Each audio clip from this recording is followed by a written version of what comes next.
মেঘলা শালিমা বিল্ডার্সের মালিক।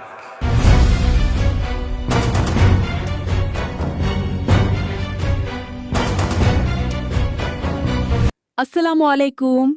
কেমন আছেন আপনারা সবাই? আজকের পর্বে আমরা দেখলাম মেঘলা এবং অনিকের মধ্যে সম্পর্কের সমীকরণ কিভাবে ধীরে ধীরে বদলে যাচ্ছে।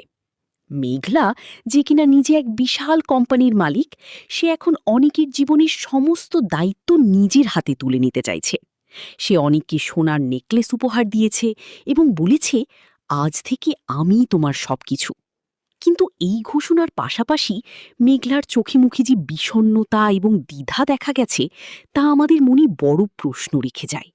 মেঘলা কি সত্যিই অনিককে ভালোবাসে, নাকি এর পিছনে তার অন্য কোনো গোপন উদ্দেশ্য আছে?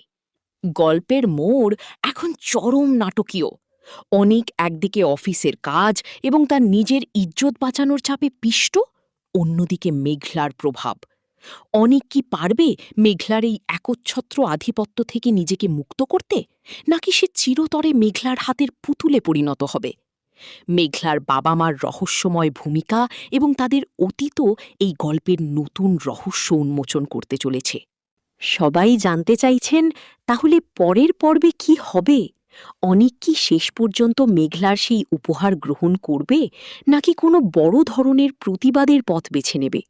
এই সব রহস্যের জট খুলবে আগামী পর্বে। নাটকটির পরবর্তী পর্ব আসতে চলেছে খুব শীঘ্রই। আপনারা যারা অনিক আর মেঘলার এই টানাপোড়েনের শেষ দেখতে মুখিয়ে আছেন, তারা আমাদের চ্যানেলের সঙ্গেই থাকুন। খুব দ্রুতই নতুন আপডেটের নোটিফিকেশন পেতে বেল আইকনে ক্লিক করে রাখুন। গল্পের শেষটা কোথায় গিয়ে দাঁড়ায় তা দেখার জন্য চোখ রাখুন আমাদের পরবর্তী পর্বে। আজ এই পর্যন্তই। আল্লাহ হাফিজ।